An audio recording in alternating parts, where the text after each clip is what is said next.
time to strap in and get ready. The leaders in NRL Supercoach are incoming. Bringing you the ultimate insight to help you win your leagues and climb up the rankings. You're now listening to the Insight NRL Show with your hosts, Brain, Mattrix, and Whisperer. Hello and welcome to the Insight NRL Show. It's round 11 TLT, the Magic Round edition. The show is brought to you by the Standard Squeeze and Ryan from Astute Newstead. I'm the Supercoach Mattrix and I am here today with the Whisperer. Mate, how's your day been? Good, mate. Good. Got me mid-sip. It's not too bad. I have just started binge-watching Underbelly from back in 2008. So, yeah, binging that for a bit. But apart from that, mate, Teamless Tuesday definitely threw up some carnage. A lot of teams up shit creek, especially with some HIAs. We will address that. We will hopefully have one Mr. SC Brain joining us in about half an hour. His internet died at about 4 o'clock today. So we're looking at just fixing that up. Oh, yeah, everyone's asking, where's my rank? Have you not put mine in? Oh, no, you got to do it at the start now in the headlines. It's because he's dodging the rank. He just doesn't want it to be displayed on the screen, ladies and gentlemen. He said it in the Facebook chat before. So if I can work out how to bring it up, I'll put it on. But yeah, no, drop your questions below. We can't answer them all, but we will answer the best ones. So make them good. Subscribe, like, follow, and review. We can see up on screen how I went. I scored 1249 after updates. Moved up about 5,800 spots after a little bit of a slippery slope there for me over the last couple of weeks. But yeah, back in the top 7,000, and hopefully Surgeon feeling pretty good about my team at the moment, even with the injuries, because everybody has the same injuries. But Whisperer, how'd you go? Finished up on 1098, managed to work out how to put my rank up on screen. So we've had 6 green arrows in a row, but the problem is none of them are significant. I think I've gone from about 48k to 37k in 6 weeks. So it's just been slowly there. In terms of team, I'm actually not too upset with where my team's at. Yes, I've got a couple of injuries, as does everyone, but potentially looking at holding Cleary and Hines this week, just depending on how Reece Walsh goes as my VC. It's not ideal to have DWZ sitting here, and you got guys like Armstrong that's been named. That I've got enough depth. Let's just put it that way.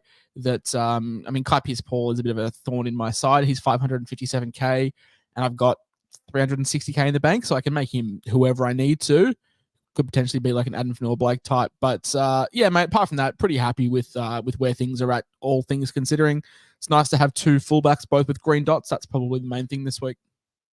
Yeah, cool. How many trades do you have left? Just a question. Fuck all. 25. Yeah. 25 0. You've got more than me. I'm down to. I think I'm down to 25 with no boosts if I don't trade this week. But yeah, of course that's 25 pre-trades, and I'll only be making 1 trade if Reece Walsh doesn't work, and if he does work, I'll be rolling the trade. So. Definitely waiting that one out. Only because I prefer Dylan Brown over Sam Walker, and I can't get Dylan Brown in this week. It would have to be a next week thing, but yeah, all pending on Reece Walsh. No, it makes sense, man. That's there's some big moves that we're going to be chatting about a bit later on. But join our Unlimited League, 777-141, Supercoach Champions ring for the winner. Supercoachchampion.com to get your league a championship ring. Mate, you want to... I don't actually have the leaderboards for the Insight Supercoach World Cup, so let's start heading into some of these injuries.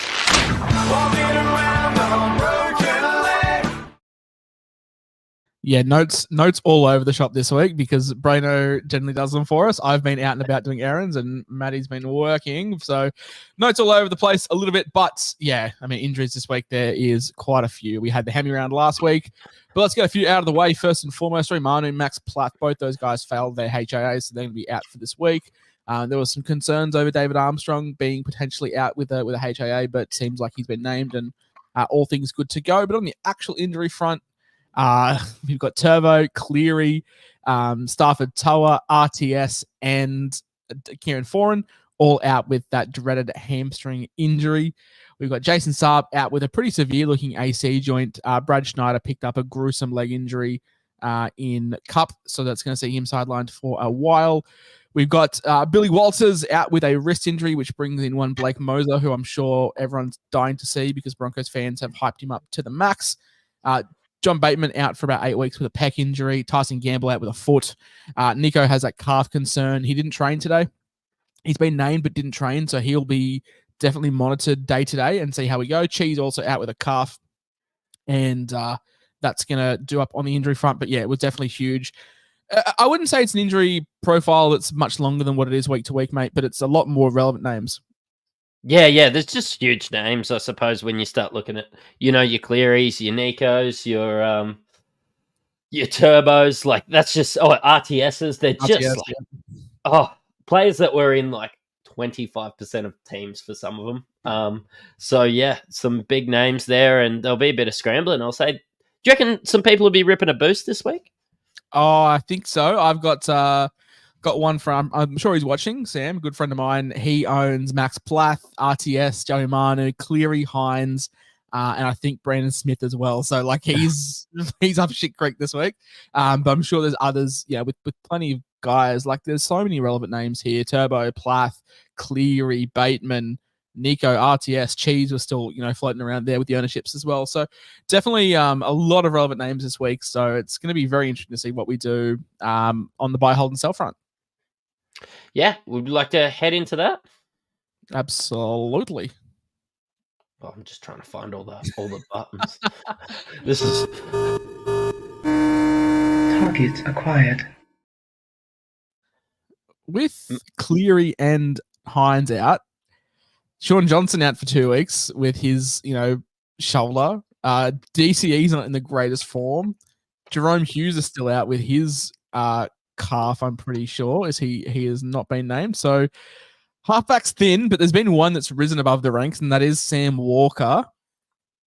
It's Sammy Walker's a great buy, Mattrix, but it really comes down to what your numbers are looking like in round 14, because a lot of people probably own Connor Watson now. A lot of people own Terrell May. A lot of people own Angus Crichton. Then if you bring in Sammy Walker, you've got Manu, you've got Dom Young. Like, you could be having 6-7 Roosters out, and that doesn't include the Raiders, who people still have Smithies and Weeks and Strange and Schiller.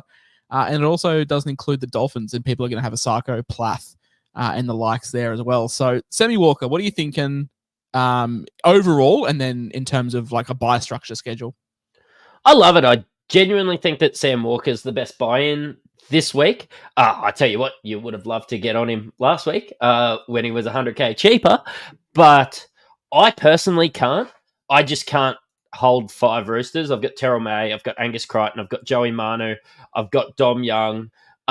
Realistically, worked out fantastically for me last week. But yeah, you just can't add another Rooster in the fray when round 14 for me is going to be a lot harder than round 13. Because, of course, you have to field 17 in that mini buy round. Yes. I'm pretty thankful. I've only got, if I do opt to get Sam Walker this week, I'm only going to have 5 out in round 14, which is not awful and definitely manageable. So for me, I think he's a great buy. I mean, he's starting to really find his form. The Roosters are playing great footy. His goal kicking has been much improved, which obviously helps as well. And yeah, the Roosters just keep rolling through teams, and he seems to be the focal point of the attack. So wonderful. As we said, no huge issues with Origin. He's probably the 4th choice when it comes to Queensland. You've got Cherry Evans, you've got Dearden, you've got Hunt, and then probably Sam Walker would be in the mix there. So yeah, Origin front, all things go. I can't say the same about Matt Burton. Now, he seems to be really divisive with the Origin chat. You and I are both Queenslanders, proud Queenslanders, so we don't really care too much. But I think Matty Burton's been the form 6 of the comp. If you take around the entire season, yeah, Munster's probably playing better. But in terms of like the season as a whole, Munster's only been around for 5 minutes, and Burton's been there since round 1. If they're not going to play Moses and Hines, which I think would be I think it's a long shot for Moses and Hines to be the 6 and 7. The next best bet is probably Matt Burton. So you're buying him with a lot of uncertainty with Origin. But if you're just a head-to-head player, I think he's a great buy. Yeah, and I was the guy that put Matt Burton in there because I'm trying to find an alternative to Sam Walker. You're paying up, but a lot of people have banked some cash from your Fullers, from your Schillers, from all these other guys. And if you haven't spent the money, it's fine to go across to Matt Burton, probably at 5'8" or halfback, to be honest. I'd love to be talking about Dylan Brown as a buy this week, playing him as halfback that you alluded to last week, because I probably like Dylan Brown a bit more than Matt Burton, but I genuinely might end up having both of them heading in, going forward. So. Yeah, I think Dylan Brown is the pick of the lot, and the only reason he hasn't featured zero value for me at 5'8" at the moment. You've got Max Plath, who's obviously out, yes, but you've still got Ethan Strange, you've still got Lockie Galvin, who are much cheaper and doing a fine job, but halfback is getting very thin. So Dylan Brown's going to feature heavily on the buy, hold, and sell next week. And I guess my general advice is, when it comes to taking an AE this week or not, I've alluded to it with my team, pick your vice captain early. And if they score 90 odd, I'd take it because it's a free loop. You can captain High, you can captain Cleary, and then look at moving him on next week for a Dylan Brown. Yep, I'm with you there. Look, take us down to the Novocastrians. Greg Marju, yes. What do you think? Mate, we were really keen, me and Braino and yourself, we were keen last week. We wanted just to see it. But it looks like he's back in the work rates, which is nice. That hand isn't hampering him too much. The base is back up. Yeah, the couple of tries were nice against, Brett Naden. It wasn't a hard matchup, as we discussed. You had John Bateman, you had Stafford Tower down, and you had Semi Fano. So you had three combinations there running through the game. So not the greatest test for him, but, the work rate's there. That's the positive thing. You're getting him at a discount to what we started the season with. People forget that he was the premium center wing that everyone wanted, and it wasn't to be. KP went down early, and it took a little bit of time to find connection with Armstrong. But I think he's really finding his feet, and we'll talk about him in a second. But Greg Marzu, that form has turned around. And yeah, I'm not looking so much at the attacking returns. I'm more looking at that work rate, and that gives me confidence as him as a buy, especially if you didn't jump on a Dom Young and you're wanting to fade him because you have too many Roosters. I think Marzu is probably the next best bet. Yeah, look, I like Greg Marju, and he's at a juicy price. The Titans sort of proved not to be that easy matchup that they were, but is he running at AF Alofi Khan Pereira this week? AKP? Yeah. Oh, no, he'd be running at the other side. So whoever's on the other side, he'd be running it. But still, the Titans, yes, they've been better, but they're still leaking a lot of points. So it's not like they're, any kind of defensive stalwart. You're playing at 3:00 as well at Suncorp on a Saturday. Really good fixture. So he'd be running at Jojo Fafita, which it's still a fine matchup for him to run at. You've got a halves combination of Randall and Verrills. It's going to be it's a struggle for them to get on the front foot with that halves combination as well. No Foran, no Brimson. So I like the matchup for Marzu. He is still at a great price to pick up.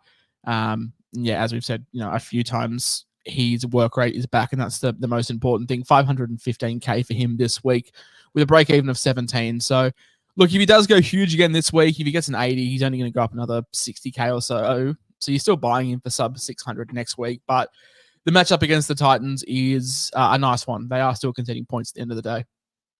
And I noticed last game that it was almost David Armstrong doing the Kalen Ponga, running down that side and getting the ball to Greg Marju, which probably leads to our next one in David Armstrong. A little bit of a stack there between Greg Marju and David Armstrong. Only for 800K for the stack. I know, that's such a good stack as well. I mean, the stack at the start of the season was costing you 1.6, so you're getting it for half price. Worth noting, Armstrong isn't a natural fullback either. He's been playing a lot of wing in New South Wales Cup, so it would have taken him some time to find his feet. Scored a 68 last week, which was fantastic. Season average of 59. Had that one bad score in the torrential rain, so put that down to what you can. Came in on debut, lit it up as we know, scored an 84, and then 25 in the torrential rain there at McDonald Jones, and then bounced back last week with a 68 against the Tigers, where he was swinging on that left-hand side, which is really, really promising. And then a couple of great matchups. Does have the Titans next week with the bye in 12. Plays around 13, then takes on Melbourne in round 14, who will probably have a fair few players either backing up Saw or not backing up at all.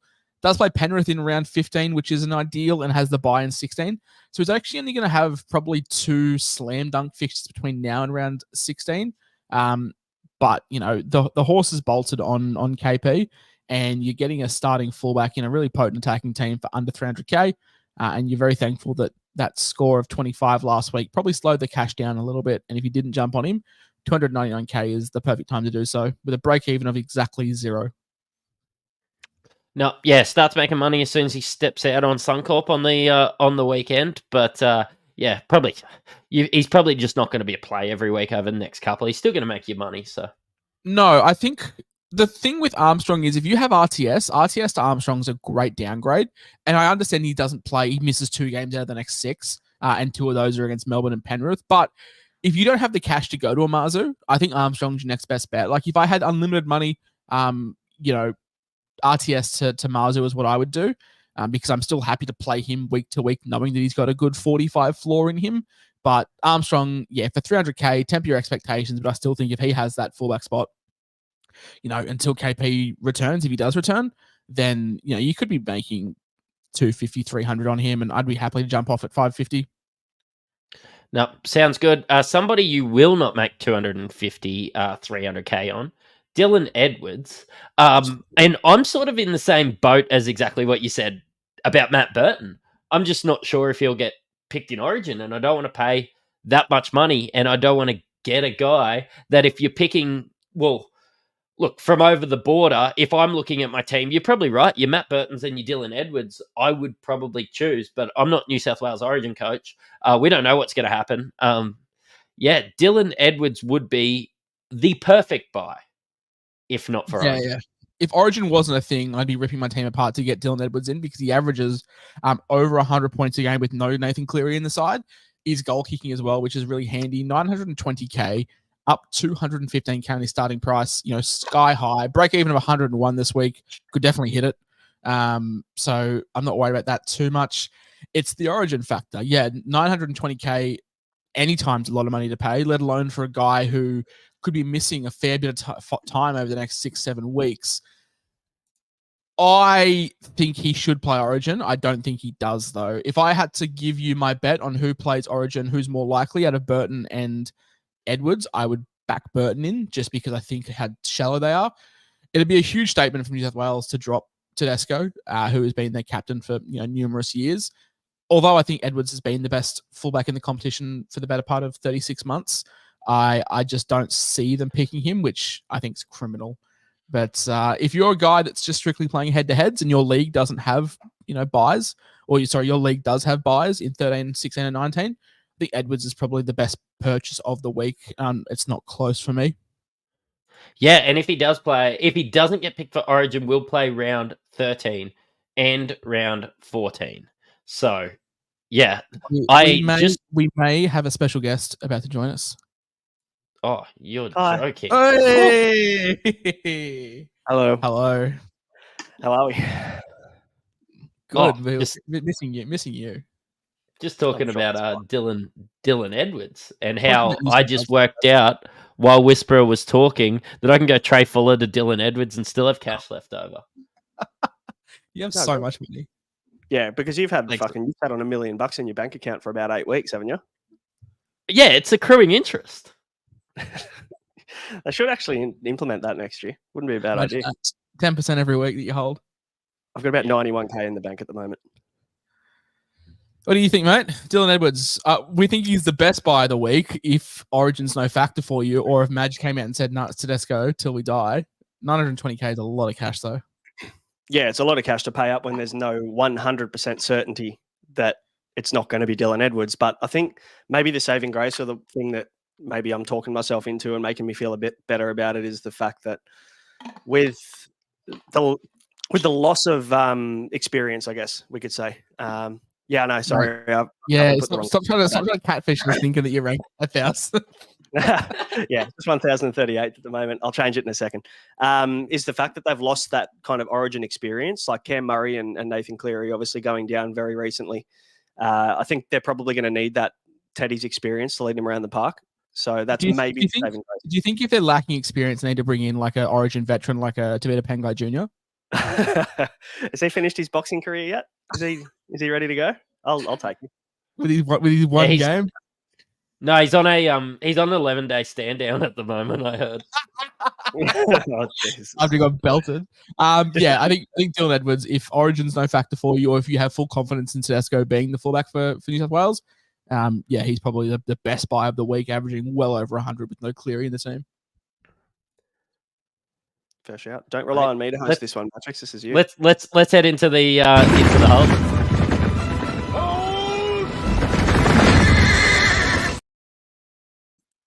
The dynamic is so fucking thrown out of whack right now.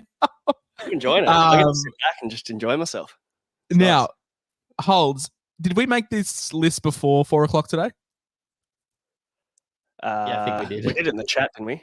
I think so. Yeah, we have Kai Pearce-Paul listed as a hold. I'm opting to move him towards a sell, so we can touch on him probably at the end because he's probably indifferent.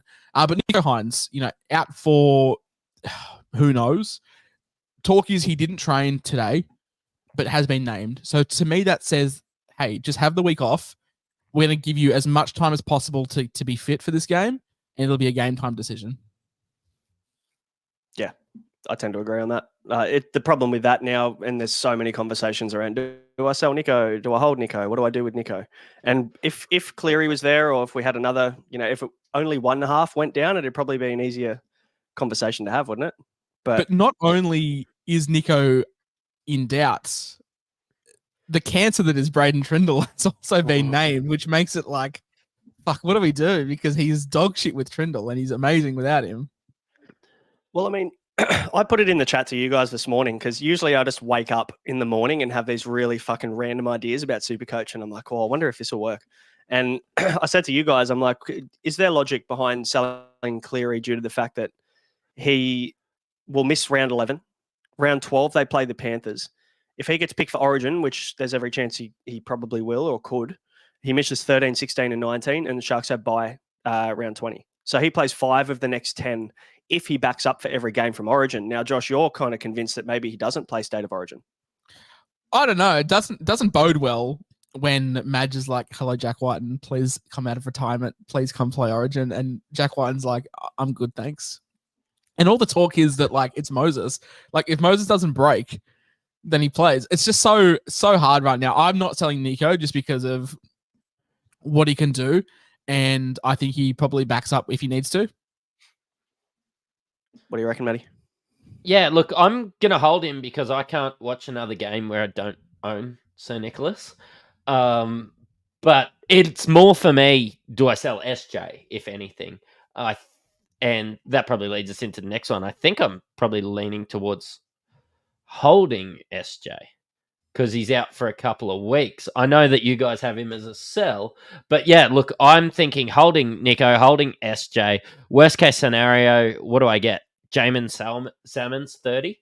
Like, some people have to play Jamin Salmon every week. Like, I'm doing okay. So I won't be trading out either of these premium guys, just hoping they come back because I don't know. Not sure I trust any of the other guys.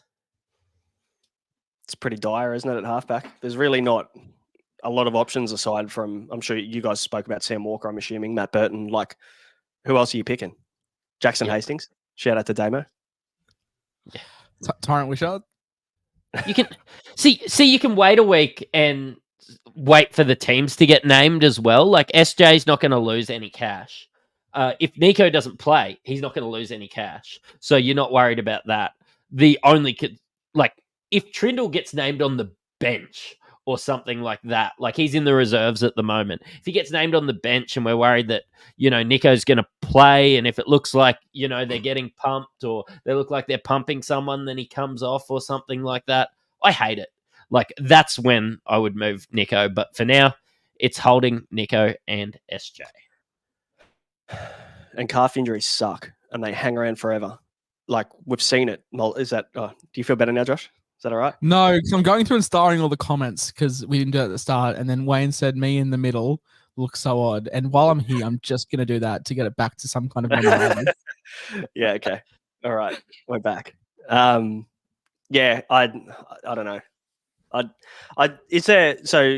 Has anybody thought about potentially, and maybe for you, Mattrix, like you've got SJ and you've got Nico, would you, because Nico's 1.052 million, like that's a lot of money to not have playing. Like, I know there's uncertainty around whether he plays Origin or not, but have you once thought about selling him through this Origin period and even buying him back round 17? Like the draw from round 17 for the Sharks is actually handy. No, because I got rid of him, and then it burnt me. As I sit there, if I do 2 trades this week, I've got 23. Like, I think I'd just rather bench him than find the cash. Like, money isn't my problem really at the moment. When it comes to Supercoach, it's about getting some points, and you know what, I can play some other guys in some other weeks. Can play some guys on matchups with the play with the reserves with the center wings that I'm sort of stacked at, and I'm okay if Nico doesn't play every week. I'm more worried about trades at this point than the money. Yeah, I also agree. Like Joey Lussick without hands, Kai Pearce-Paul on the bench, Hines, Plath, Armstrong are all guys that I'm not playing this week. So I've got enough depth to cover. And like Blaze Lungy at fullback, he's now a revelation. So like money isn't the problem for me either. Like as the same with Mattrix. It's just like what happens when we sell him and then for some reason we have 4 injuries the week that he returns, we don't get him, and then he goes for like 160 again. It's just like I'd rather just not have the headache of buying him back. Like Cleary for me is averaging 62.4, which is just putrid. Like Sean Bloor is averaging that. Kai Pearce-Paul, despite coming off the bench for 2 games this season, he's averaging 57. Even Josh Curran's averaging 3 points less than Cleary. So it's like he's the one that's got to go, and he's the one that's priced at 805k and averaging 62. So he's 200k value on what he's performing. And Dylan Edwards is just becoming more and more involved in the attack. So for me, he's the one that goes, and we just take like Hines sucks. He was only averaging like 76 with Trindle, but 76 is still by far and away the best halfback in the game. So like he's the guy, even at his worst, he's still the best, and I want that in my team rather than having Cleary. Yeah, good discussion. I'm holding as well for the record, but I know there's a lot of people moving him on. What about Max Plath though? He just a HIA this week. I missed the injury part at the start. Just a HIA. 512k, averaging 53, which includes 2 pretty bomb scores, and then I think a pretty bomb score when he started, like when he just came into grade. I don't think he was playing big minutes. So, we take the games where he's playing like okay minutes. He scored 94, 72, 52. Yeah, the 94 was with some attacking stats, but still, like he can do that playing 13. And no one's really sticking up out at halfback. Sorry, at 5'8". We discussed Dylan Brown's value at the moment lies at halfback, and Burton. Who knows what happens with him and Origin? So it's funny, isn't it? Like we spoke at so length all preseason and even in the early stages in the season about how dire 5'8" was, but now we're sitting here being like, well, Dylan Brown, a non-goal kicking, non-dominant half, his true value lies at halfback because it's just so thin. Yeah, it's dropped 200k. He's so great. He's dropped 200k this year already. Worth noting in the chat as well, the big news today, Tom Flegler could be out for the season, which is probably only going to help Plath. I know they're not playing similar positions, but established first graders getting more minutes is probably the main thing as well. So, yeah, for me, Plath are holds. I'd rather sell Galvin for me, for example, I'd rather sell Galvin over Plath when the time comes to sell one of them. Yep, fair call. And we've got it here on the hold list as well. Anyone not injured? Yes. Which is pretty relevant this week. If you're selling a green dot this week, then fuck me, your team must be crash hot. Let's chat KPP because he was at the top of the list, and we sort of said, okay, well, 4 o'clock happened and things changed, so we'll put him between holding and selling because he's probably more of a contentious debate. Now, KPP, there was Barry Toohey. Unfortunately, Barry's been wrong more times this year than what he's been right. So take that with what you will. Still scored 41 in 40 minutes last week. Price at 5.57. What are we doing? Because he's probably going to play 40 minutes. Dylan Lucas runs through the middle for a little bit after halftime, but I don't know if I want to be having a guy that's 550k pumping me out 40 minutes.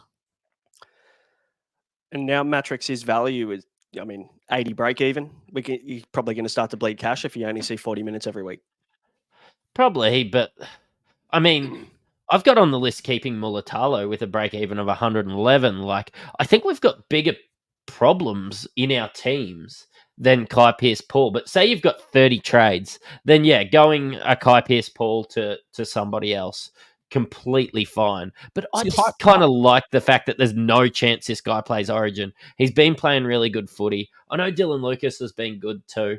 Look, at a 1 ppm or whatever he got last week, like, I'm just not ready to pull the trigger on him yet. In my instance, I can do KPP to Adam Fanua-Blake. Both those guys not playing Origin, and Fanua-Blake set to get keeper at front row forward.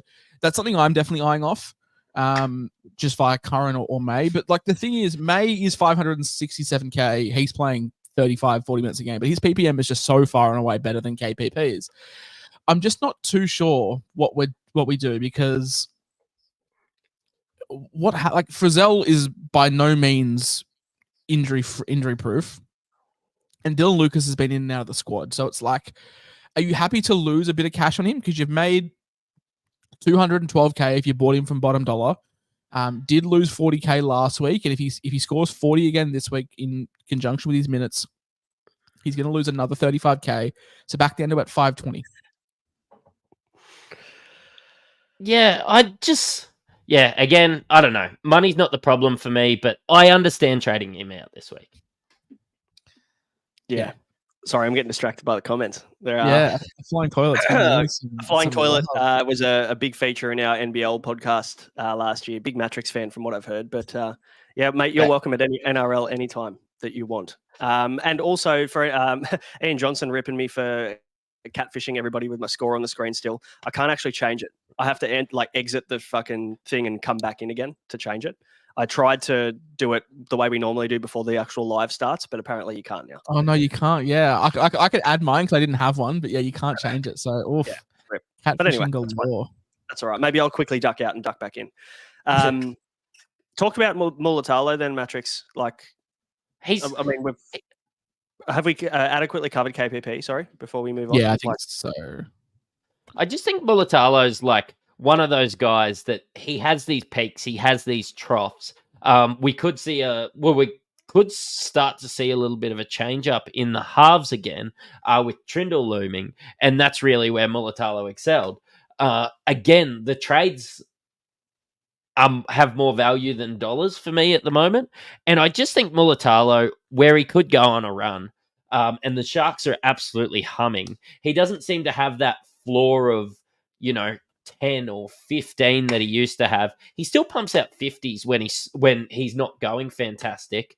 Yeah, look, I just can't see a world where I trade Mulatalo out. And maybe I just have bigger problems, or I'm trying to save some trades. But Mulatalo will be a season-long keeper for me. Lock it in. Nathan brings up the point that I wanted to bring up. Like, there's no Hines, and there's now Trindle. Like, fuck, all the balls just going to go, like, to the left. Like, all systems go to Kailero, and all systems go to Mulatalo for me. Like, how much is he? Because if Trindle's back in the fold, like, he's a borderline buy. I know that sounds crazy, but, like, he's a guy that I'd be wanting to have in my team if Trindle's back. And rip everybody who bought Britton Nickera like 3 weeks ago, like me. Yeah, 1,000%. Me too. I should have got Teague Wilton. Actually, I never jumped on him. I thought I did. I didn't actually end up jumping on Nickera. You had to reverse trade, I think, when you had it laid out. Yeah, I did too with RTS. 111 break even. That's the thing against the Chooks. So probably if you like me and you're looking at buying, definitely hold off. But I think with Trindle back in the side, man, like, I'm so keen to just hold him. Yeah, kind of makes sense. So Trindle's in the reserves this week, right? So there's every chance we're probably saying that Nico is going to drop out and Trindle replaces him. Yes. Yeah. That's what we're worried about, considering he's not really training. And I know it's only Tuesday, but yeah, that's what we're worried Nico's also a guy that just that probably doesn't need to train. Like, he just doesn't need to. Yeah. His fitness is fine. His combinations are fine. It's a case of being like, if you're playing, have the week off and do a captain's run on Friday and just make sure you're sweet. Fair call. And the beauty this week is there is no Thursday game, so all the 24-hour mail will come the day of Magic Round starting. So there's no Thursday game to contend with this week. Yeah, that's true. Should we move on to the cells? Yeah, let's do that.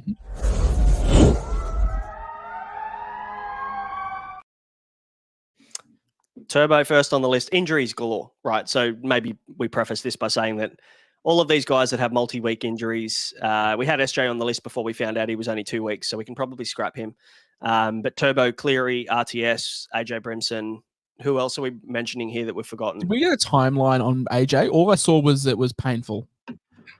No. Yeah, groin. I think from what NRL Physio said on his podcast, he said that groins are usually the bark is worse than their bite. So like they are quite painful, but you can return from a groin strain within 1 to 2 weeks if it's a grade 1. But if it's a grade 2, we're probably looking at that 4-week mark.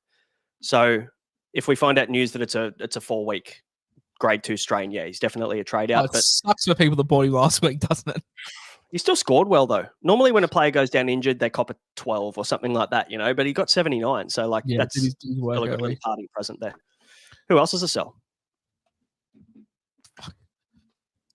Everyone that's out for more than 2 weeks? Like, yeah. Yeah, that's basically it. Like, yeah, maybe if you're holding a bit of dead wood, I'm thinking about trading out like a Lussick or somebody like that. We've made a bit of cash out of these other guys. It's time to upgrade. It's time to look at the buy schedule and work out where I need players to play. And of course, looking at Origins, I'm looking at some blokes with a Kiwi accent or a really nice draw. So, Bateman as well. Bateman, if you're one of the idiots that bought him for your NRL fantasy team last week, that runs a podcast. He's out for 8 weeks, so he's done as well. So yeah, all those guys. The scores that he had was good. And I'm like, oh, John Bateman, if he runs sideways and has 15 tackle busts like he does most weeks, fantasy reward that kind of shit. But yeah, I didn't buy him. I wasn't silly enough to buy him. Tyler went down and he got played at center. But yeah, look, apart from that, that's sort of it. Watch list. I'm going to add Tuafa Alongo there as well. I'm going to keep adding him until I just see something. As I said, I'm happy to pay upwards of 500k for him. But the problem is, Pap's injury was only 6 to 8 weeks, and we're already 2 weeks into that. So if he keeps stinking, it's just like there's no point buying. So I want to see something relatively soon before I do jump on. Have we spoken about Blaze Talangi at all? Because I'm assuming there'll be comments and questions about him. Yeah, I'm not buying. I think we said this on Sunday. I'm not buying. If you have him, he's a slam dunk play, but I'm not buying. Yeah.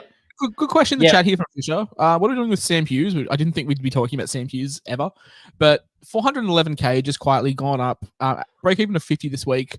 I think this week, I mean, some teams are probably going to have to play him this week. So if he pumps out 40 and you loses your 10k, well, cool.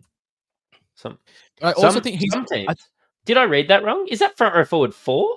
He's a front row forward 2 in elite teams. I think Sam Hughes is the kind of guy that will just never drop cash and never make cash. If he scores 40 every week, it's going to be like he'll go up 10k, he'll go down 10k. So I'm probably never going to sell him. Yep, fair call. The biggest question, I guess, from the last fortnight is what are we doing with Trey Fuller before we wrap up buy, hold, sell? What's the play?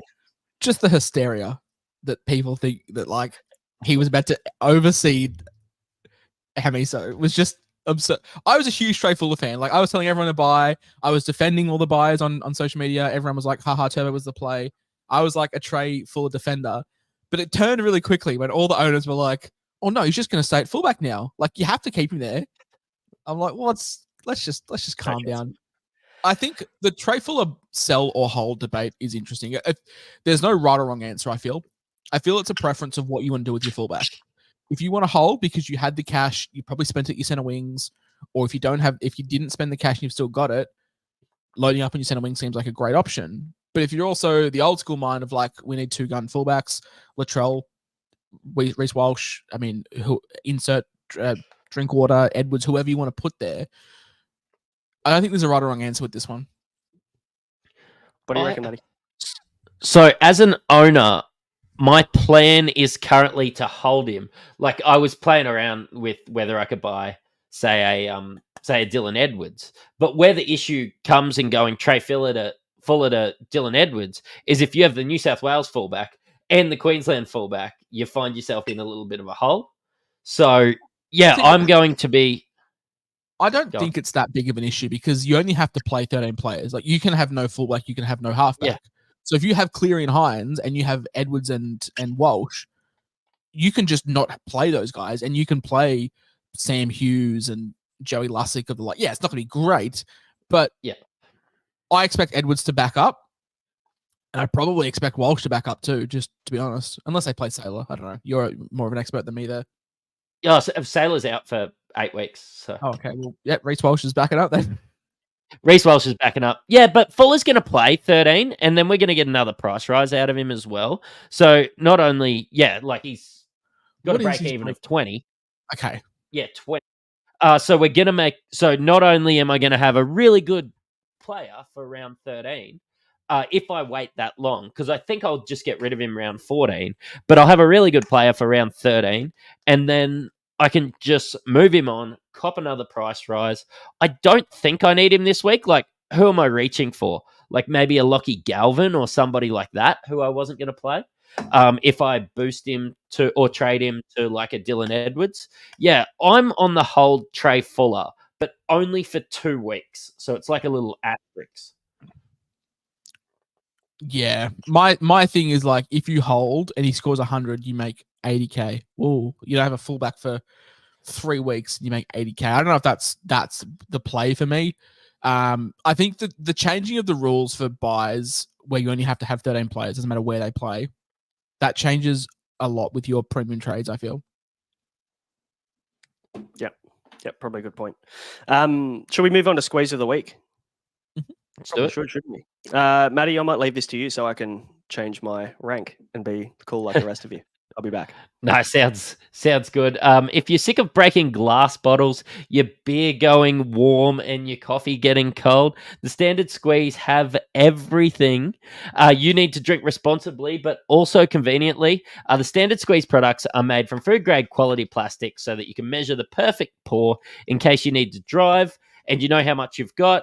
You can head to the website, thestandardsqueeze.com, and use code IFS15 to get yourself 15% off everything in store.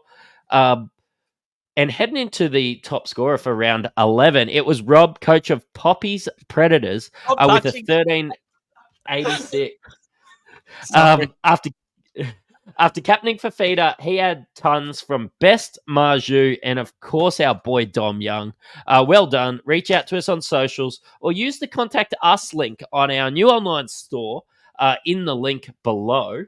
Our current rankings, we have 2 guys in the top 10. Adrian, coach of Latino, is 3rd, and Quinton, coach of the Dead Hand Gang, is 4th overall. Of course, those guys are 1st and 2nd in our Insight comp. Lovely. That's very, very impressive. It'd be nice. I'm 18,000th. I wonder what it's like to be up that high. What's the highest you've ever gotten mid-season?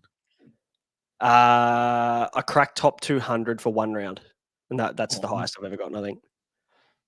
Because you finished in the top 100, haven't you? So, like, did you ever get close?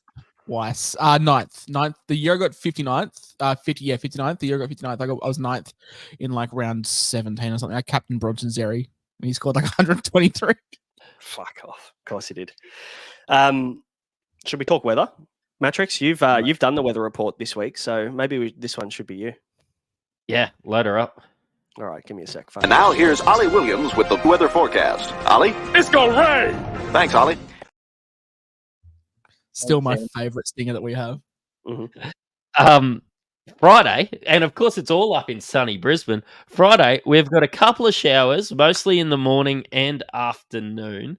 On Saturday, we have a medium chance of showers and a top of 24 degrees up here in sunny Queensland. And Sunday, it is going to be bone dry, unlike most of the patrons at Suncorp Stadium. So, it's going to be going on. I think Braino and I will be having a skewy or 2 there. So, I'm pretty excited.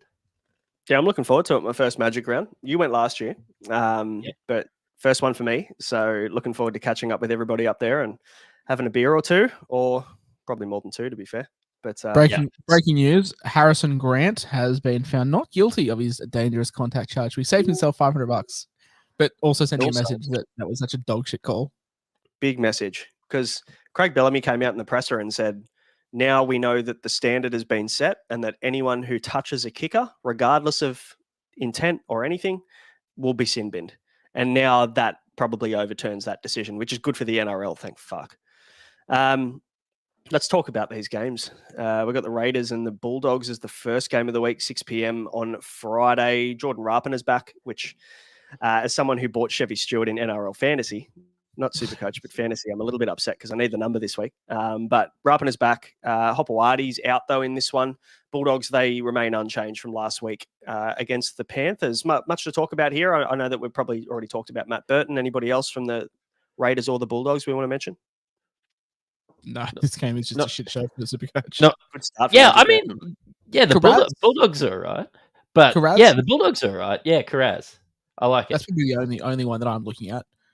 Base seems to be back. I just want to see how that foot goes. You know, looked like he got shot last week, so I don't want to buy him and find out he's fucked. And Phil Gould's blocked me on Twitter, so I don't even get to see what his injury wrap-ups look like. So I'm probably just gonna have to wait and see. But yeah, Carraz is probably the only one that I'm looking at picking up and bringing into my team.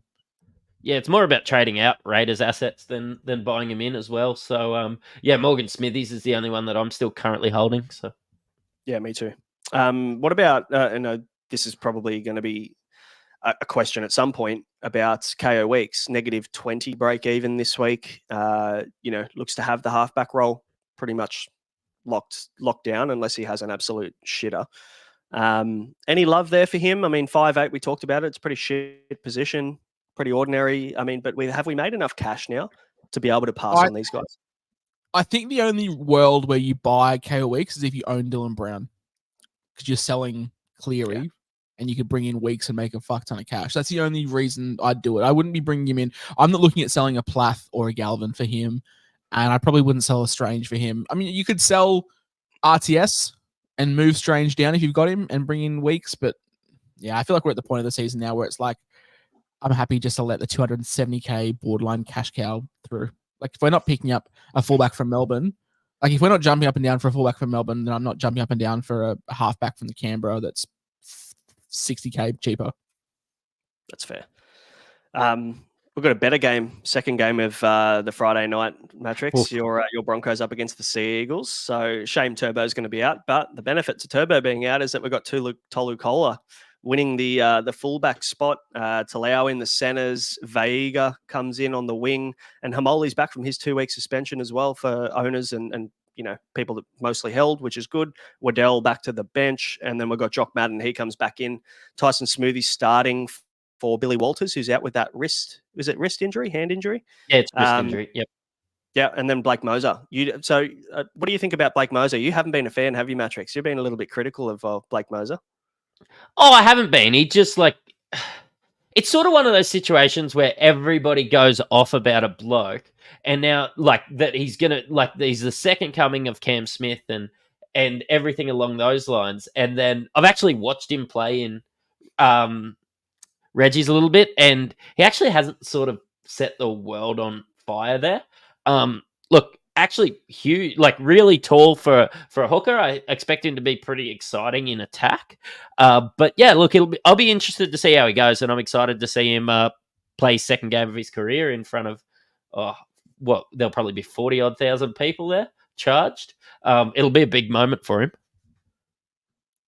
Imagine debut Magic round at Suncorp in front of a packed out stadium. You can't really ask for a better scenario to play your second game. But what's your thoughts on Kola? Because we didn't talk about him in buy, hold, sell. People are bringing him in, but is it the draw now, Josh, that deters you from buying basically any Manly assets for the next couple of rounds, or is there enough? Have we seen enough from him at fullback to back him in long term? Yeah, so as I was very much heavily squinting away, I was just pulling up his stats at fullback. So played one game last year at fullback. Sorry, played 2 games at fullback last year against the Bulldogs in round 26, where he scored 125. Then he played fullback again against the Tigers in round 27, where he scored a 188. So good form there. Then again in 2022, where he played rounds 23, 24. So he scored round 23, he played against the Sharks and scored a 50, and played against the Raiders and scored a 54, and that was in 2022. So another year older. So his last two games have been a 125 and a 188, which is huge. But it was against the the Tigers and the Bulldogs, and the Bulldogs were not good last year. So for me personally, I am very happy to just wait. The draw isn't fantastic. The break even is not out of this world. It's a 53. So very similar to Greg Marzu last week. If he scores 100, well done. He only makes 50K. So I'm still happy to buy him at 520. I just want to see more and see how the involvement goes, and see how everything like that goes. And I guess he should have been on the watch list maybe for buy, hold, sell, because he's definitely a close watch, I think, with Turbo out for, is it up to 8 weeks for Turbo? Yeah, it's 8. 8 weeks, yeah. Yeah, so we've got time. You can watch for 1 or 2 weeks and still get 6 good weeks from Kohler up the back. So do you agree, Mattrix? Yeah, and the draw for Manly's not fantastic. Like, maybe I would have been banging the drum of, moving on Kai Pearce-Paul a bit more if you could get Hamoli, but you just get a bit worried about, whether he gets selected and the draw's ordinary. Yeah. The problem with Kohler is if Garrett goes to fullback, I'll pay whatever for him because he'll be a season keeper.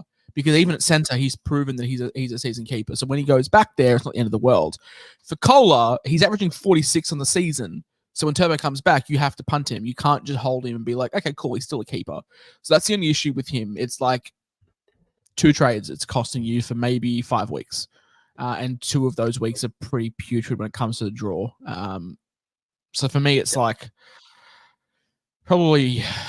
Yeah, I mean, Broncos, Melbourne, Panthers, it's just grim. Mm-hmm. So out of the next 4 weeks, he plays Broncos, Melbourne, bye, Penrith, and it's ugh. Filth. And by that stage, it's Turbo's probably nearing a return. That's when the draw gets good. St. George, Souths, Cowboys, Newcastle, Dolphins, Titans, sorry. Yep. I want Turbo for the back end of the season. From rounds 18 onwards, I'll be advocating for Turbo hard because he has the best run to finish the season. It's just Kohler, the time has just been awful for him to come in and be relevant. Oh, you're a braver man than me to be looking at Turbo when he comes back. I understand the reason for sure, but fuck, you've got to have some balls on you if you're going to I can't turn down. This is 23 to 27. Raiders, Warriors, Tigers, Bulldogs, Sharks. I can't turn that down, especially in 26 when we have a lot of our head-to-head grand finals against the Bulldogs. I know it's scary. It's always scary, but you want points, and I think Turbo's the guy. It's not like Garrick where he can be a keeper for us at the end of the season. Kohler's not a keeper at 46 average when he goes back. Unfortunately, I can't take this one. Fair call. I mean, Ian Johnson's looking at Pappenhausen when he comes back, so both big balls. Could be huge, or it could be in and out pretty quickly. But anyway, hope for the better. Speaking of grim, we spoke about a bit of grim stuff going on there, but we're speaking Titans. We're Titans level grim at the moment with what we've seen named here with no hearts left. This spot, Kayo Keedy at fullback, Chris Randall and Sam Farrell's is your 6 and 7, and Aaron Clark is your 9. Goodness me, this is going to be a tough battle for the Titans. Yes. I might chuck my footy boots into Magic Round just in case I get a run. They might need you, mate. They might get a call up. I mean, I'm good after 6 beers. Because all that fear just drops. Yeah, run at me. Run at me, Greg Marju. 30-second HIA carried off the field. But you had to go. What about the Knights? What have we got here? David Armstrong got named, which is, I guess, positive because there was risk there that maybe he's going to get ruled out with the HIA because we couldn't see the result of that because he did it at the end of the game. Dan Gagai and Bradman Best also both named. Was there any chat or any confirmation around what was going on with those soft tissue injuries? I think it was calves and hamstrings from those guys. It was also Tyson Frizzell. So those 3 guys were named by NRL physio to have been at risk of missing Magic Round this week due to that. Have we heard anything more? No, I haven't. No, I've been off the grid with the injury stuff this week, unfortunately. Yeah, cool. Okay. Otherwise, there's not really many changes here. We talked about Kai Pearce-Paul on the bench. Sorry, I'm flicking through very unprepared this week, so we're going to be flying as we go with team lists open in front of us. Thoughts on Greg Marju? Bit of chat around him. Now, bottomed out in price. Is it now the right time to go against the Titans, who are in all sorts of dramas? Yeah, we touched on him a bit in the buy, hold, and sells. Yeah, very happy with the work rate from him, and probably now's the time. If you're like not keen to go on Dom Young, or you have too many Roosters, I think he's probably the pick of the bunch. And, the only issue is their bye next week. So you've got him for this week, and then you've got to basically sit him. But for the most part, we've got Kai Pearce-Paul, we've got Marju. I mean, maybe some people have Jaden Brayley. Otherwise, we're not really holding on to too many Knights players. So you're not really going to get caught too short next week anyway when they're on their bye. So, yeah, I don't mind Marju. I still feel like if you've got the opportunity to get Dom Young and you've got the cash and you don't have him, he's definitely a buy over Marju. I can see people going Marju over Dom Young this week. Yeah, we have to live up to the hype, because last week our buy of the week was Dom Young, and this week our buy of the week is probably Greg Marzu. So hopefully we can double down. Yeah, I'm going to captain him. I'm going to captain him. 2-2. Yeah, good. Love that. What do we got next? Sharks, Roosters. What do we think on this one? I'm trying to delay time to actually get to their team list. No, that's all right. It's just like that. Nico Hines was named to return after that calf tightness. But yeah, as we spoke about, Braden Trindle getting named in the reserves. He, of course, got done for DUI, and they've pushed on his court case. So yeah, they're allowing him to at least be named. Blake Brayley going back to hooker and everything. It seems like everything's going back to normal. But yeah, as we said, if Nico Hines struggles to get through training, yeah, we think Trindle will just come straight in. So absolutely no chance Nico's playing this game, I reckon. I'm in my head just planning that he's not going to be there, personally. Well, the beauty is we'll find out at 5:30 on Friday. So, and you watch about 40,000 people run around like headless chooks trying to work itself out at 5:30 on Friday afternoon at Suncorp before the first game. I would plan for no Nico. Yeah, that's the simplest thing this week. I would plan for no Nico. I would plan for potentially taking an AE if you're planning on holding him and Cleary, and going from there. Yep, good shout. Cam McInnes still named at lock. Is always positive. Otherwise, not really any other changes for the Sharks. What about the Roosters though? They've got Joey Manu out. That's a really big loss for them. I know that owners would be spewing there. It looks like it's from the HIA that he suffered right at the back end of the game. Obviously, didn't go off the field for a HIA, but copped a pretty rough knock. Looked a little bit all over the shop for a little bit there before then the siren went. So didn't get any confirmation there, but it looks like he will miss and he'll be in head injury protocols for the next 11 days. So he'll be back. The good news is he'll be back hopefully for round 13, where he'll probably play fullback if Tedesco's named in Origin. So positives there. Dom Young, still a good buy. Sam Walker, talk of the town this week. I'm sure you guys have covered him already. It's hard. I'll tell you what, it's hard talking about this when I don't know what you've talked about in the first 15 minutes because I don't want to double up on anything. We've spoken about Sammy Walker. Cool. We think that he's probably the second best option at halfback, but if you can wait until next week, Dylan Brown's probably the top prospect. Fair. Brandon Smith, he's back. So that's positive for the Chooks, but obviously no one's really buying him. Yeah.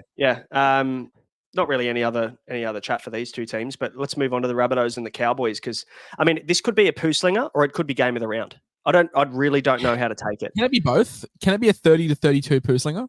Yeah, it could be. It could be. With you know what? Plenty of Supercoach points. Yeah, that's exactly what I want to see.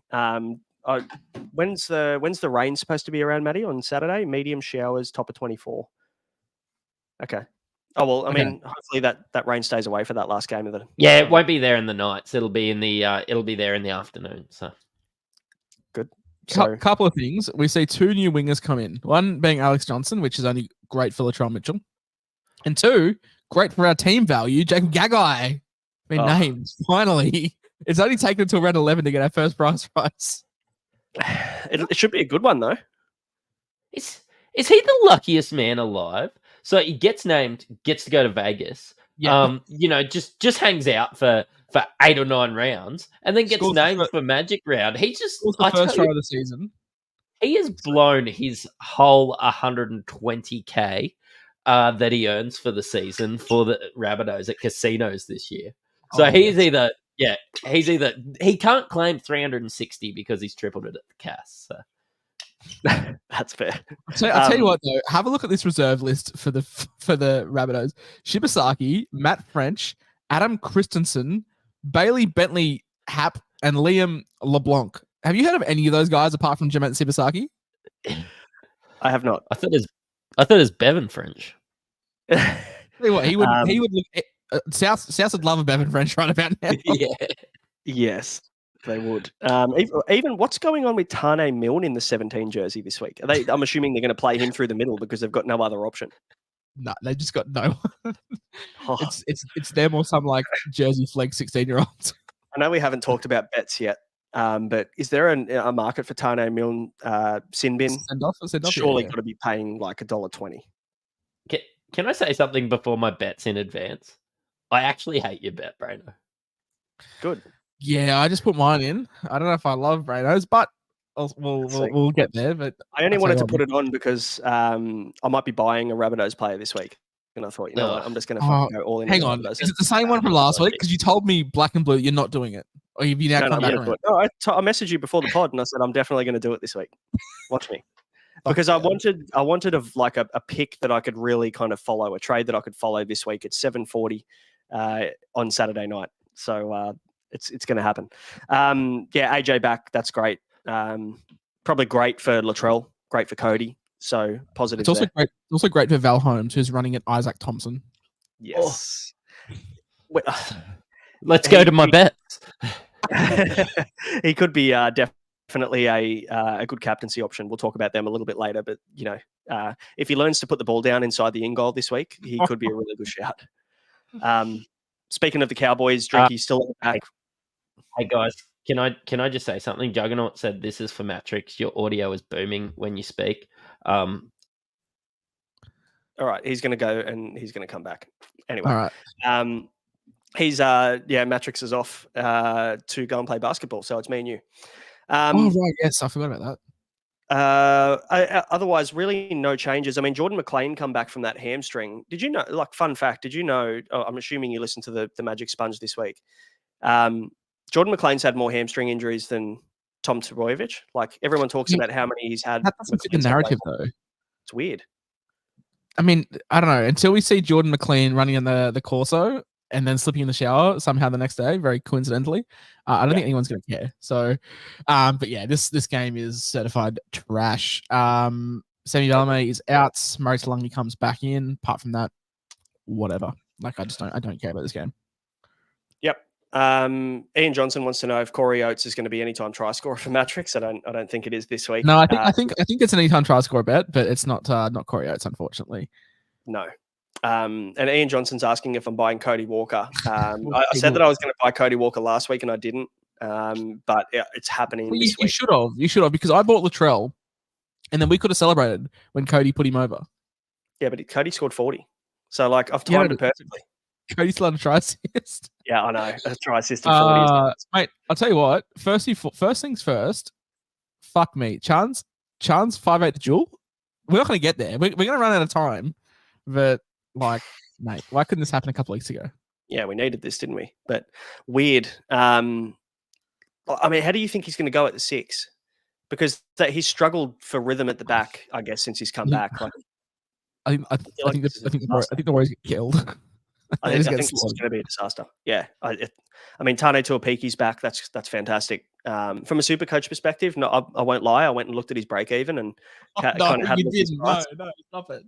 But I'm not going there. Don't worry. Ali Leotawa, talented guy. He's in at the centers this game as well. For Rocco Berry, who's out. Is he injured? I don't know. I'm not in the know for the Warriors. Unfortunately, like I said, I've been off a little bit, but I think he's just shit. Yeah, I don't know. Rocco Berry, he's not in the extended at all, so I would imagine he's probably injured. I haven't been following too much here. RTS is out, which is RTS is out. I mean, I don't know what to do with Dallin. Like, do I just sit him this week? Like, surely I just sit him. You can't play a winger against Penrith, can you? But then again, a winger in a poor side with a second-rate fullback, a second-rate 5'8", and a second-rate halfback. Mm-hmm. I was just about to say, like, Jacob Carras scored 100 on the right wing last week against Penrith. But in saying that, I mean, you make a good point. I'd be bailing. I wouldn't be. You can't sell him, can you? I think you've just got to ride the wave now of like he's lost so much cash that you just can't bail. I put up a tweet saying CNK 5 duel with like a love heart emoji, and then someone who's normally in the know for the Warriors has commented saying apparently Dylan Walker will move there on game day. So Okay. not really sure if they just put. I don't understand why do coaches do this. Like, just you're not catching anyone out, especially against Penrith. Penrith don't fucking care who you play; they'll just like the exact same. On the Panther side of things, not a huge amount of Supercoach news. More West Tigers news more than anything. We get to see Luai at 7 as the probably primary ball handler, which is going to be handy. What are we doing with Yam? Are you playing him this week? Yes, I think so.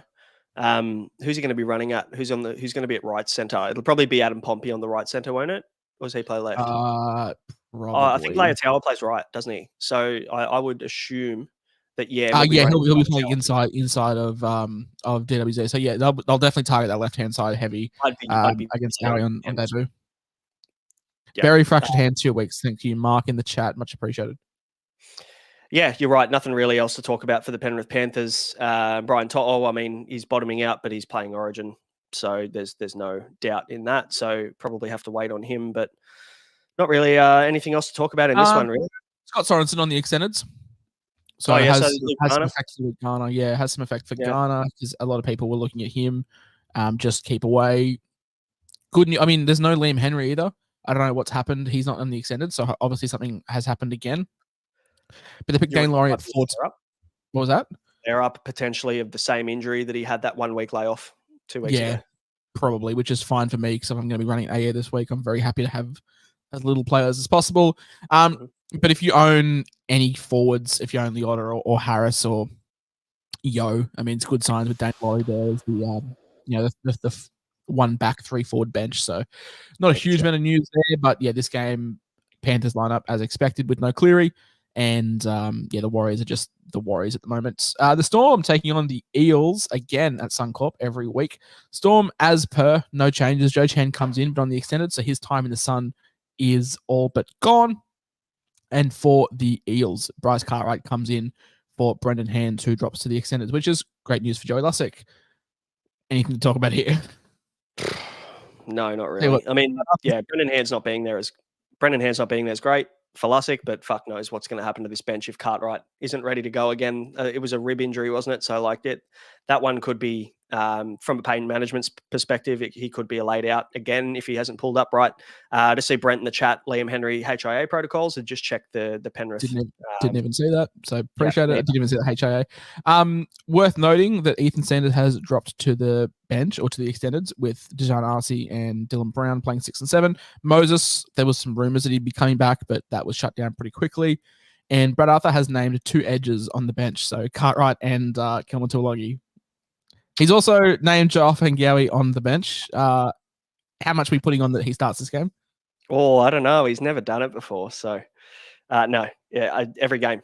It's death taxes and BA swapping off Hengawi. I don't know if at the start of the year when they take measurements, like, because Junior Bolo is such a out of proportion body that like the 6 inch just doesn't fit him. Like maybe the 10 was just custom made for him. Could have been. Yeah, you're probably right. Could have been. That's good. Farlongo versus Blaze Talangi. This is kind of an interesting little matchup this week, isn't it? Because it's like the tale of 2. I want to buy you this week, but I also don't feel great about it. Fullbacks.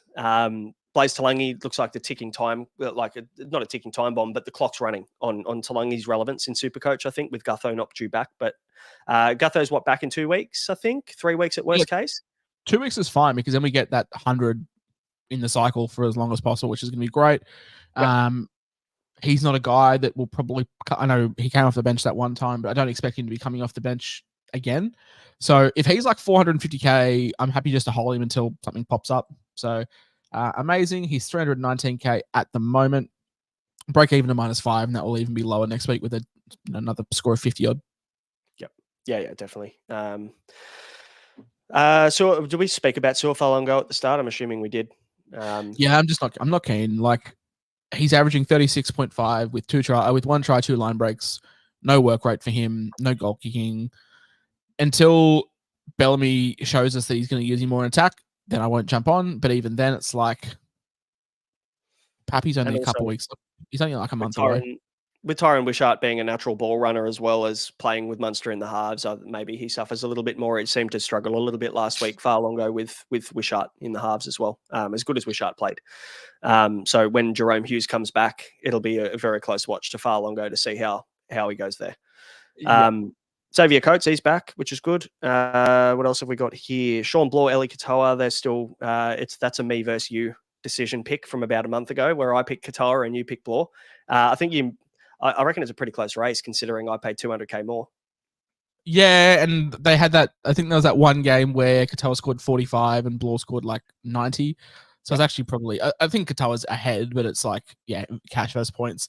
And last game of the round, mate, you've talked about Magic Round having to probably leave early to catch a flight back to Sydney. Unfortunately, it's the Tigers versus the Dolphins. It's the June Tupu battle, as he is off there next year. A lot of ins, a lot of outs. Obviously, we see Isaiah Papali'i out with suspension, John Bateman out with a pec, Starfatoa out as well. We see our boy Solomon Alamalo coming on the wing. Brett Naden retains his spot just by no one else there. Jaden Sullivan, who is getting a lot of love in the chat tonight. A lot of love in the chat. He is still at 7. Alex Afarth comes in and starts in the back row, which is great for Semi Fainu, and Alex Twal at 13. You know, that really great ball-playing, progressive, attacking-minded lock. Alex Twal comes in. We've gone back like 20 years in tactics, haven't we? Because nearly every other team is playing a ball-playing lock, and we've gone to Alex Twal to play the 13 this week. Even Kenny Bromwich excites. These are probably the two worst 13s in the comp, and even Kenny Bromwich excites me more than Alex Twal. Fuck. Yeah, I mean, they're riddled by injuries at 13 with Plath, HIA, and where's Ray Stone? He's off the bench. Maybe they use Ray Stone at 13. Well, this is their now third choice 13 because you obviously got Gilbert out for the season and Max Plath, and it's like goodness me. But this game could be a bit of a poo slinger, my friend. I think it could, and I'm not overly upset that I'm leaving and missing this one. I will be on a plane, and I checked, and that plane does not have internet. I am not upset. So it could be a tough one for us. With no internet, you won't be able to check the scores of a one Trey Fuller, as he has been named on the extended bench, with Wayne Bennett coming out today and saying, as good as Trey Fuller has played, Hamiso was my fullback, and that won't be changing. So the question then becomes, what do you do with him? And we had a pretty lengthy chat already about Trey Fuller. I think it really comes down to what you're wanting to do. And if you don't have the cash to sell him, I think he's a fine hold. If you got greedy and spent your money elsewhere, then I think he's an absolutely fine hold. But not a position I envy. I didn't jump on Max. I didn't jump on Trey Fuller, but it's not a position that I'm upset with. But you're the man that owns him. What are you thinking of doing? I don't own him, but you stopped for drinking. I forgot about that. Yeah. And you know what? With the carnage that's going on this week, I'm probably going to boost this week out of a couple of problems. And that just was one other problem that I really didn't need to have this week. Like, what do I do with Fuller? But I think for the most part, if I did still have him, I'd probably just hold him until round 13, and then I'd trade him in round 14. That's probably the way that I would approach it. I know that you got Dylan Edwards, we've got Drinky, we've got Latrell. There's 3 really good options, I guess, coming, basically falling into our hands at a decent price. Dylan Edwards not so much, but the points are there. You're paying up for him. But Trell versus Drinky, two decent options at fullback. But I'd probably hold Fuller. That's the way I'd approach it. Would you do the same? I think so. Like, I wouldn't buy any other fullback that's not named Dylan Edwards. And with the uncertainty of his position, it's like, I don't think he plays. I think I've said this a couple of times. I don't think he plays Origin. I think Madge just sticks with Teddy. But there's always that slight doubt, isn't there? And you don't want to pay $920K for a bloke and find out that he's out. So that's the strong downside when it does come to Edwards. Drinky doesn't excite me. Like, I've been pretty anti Scott Drinkwater. People that have followed me for a while know that. I think he's a great footy player, but I just can't handle the the low base, and the only reason why I own Reece Walsh is because he has the goal kicking, which has propped that up. And there's no other fullback. I mean, like, I wouldn't advocate going out and buying Latrell. Like, I did it because I needed another fullback and I didn't love any of the center wing prospects. So I wouldn't, like, rest my case on the Latrell Mitchell train. Apart from that, like, CNK now is, out of position. It's like, we've had questions about him being a sell. So you can't even look at him as a purchase. It's just like fullback has gone from, we started the season and our fullback pod went for so long because we were like, yeah, there's like 8 elite options. Mm-hmm. And now Gutho's out, Turbo's out, Pong is out. I'm missing some more off the top of my head. But yeah, there's like so many that are out now. And it's like, we're down to 3. One of them being Latrell Mitchell, which is a very hard watch. The other being Scott Drinkwater, which is an even harder watch with no goal kicking. And the other one being Reece Walsh, who was like playing Origin. Confirmed. You know what? I reckon Scott Drinkwater's an easier watch than Latrell is. I've been open about the fact that I hate Latrell. Yeah, for sure. 100, and I agree. I think Latrell's probably still a better option Supercoach wise than Drinky would be if you have to choose between the two this week. But just like Latrell inserts himself 3 times a game, at least Drinkwater has the ball in his hands and he's doing things. Like there's something going on. So for someone who's watching and kind of hoping that there's going to be Supercoach points coming, at least he's involved. So now that I just score a hat trick and score 140 this week. The thing that I find with Latrell, why I keep coming back to him, is like even on like Latrell's worst day, he pumps out a 50. Drinkwater's worst day, if he scored 7 or 8 points, like I wouldn't be shocked. Yeah. So I mean, no, I agree with that. I'm not saying either of them are elite. Like I'm not saying Latrell is better than Drinky. I think they're both as bad as each other, just for different reasons. And fullback is just grim. Pappenhausen out as well, like another one that I forgot to mention. Like it's just there's so many people that are out. Move Kale Eero down if you have to and get a center wing. So I'd probably just hold Fuller and I'm not saying hold Fuller is a great play. It's just there's no one else that I'm really loving picking up. Yeah, and it is a pretty deep pool at center wing. We spoke about this on Sunday night, so we won't go into it too much again. But like you got so many more options at center wing compared to fullback. And who would have thought we're talking about fullback and halfback, the 2 highest upside, best positions in the game, where we're kind of scraping the bottom of the barrel trying to find a half decent option. Where at the start of the year, you lock and load the obvious ones. So it's funny how things change within 10 weeks. There are 31 Supercoach players averaging more than 60 points at center wing. There you go.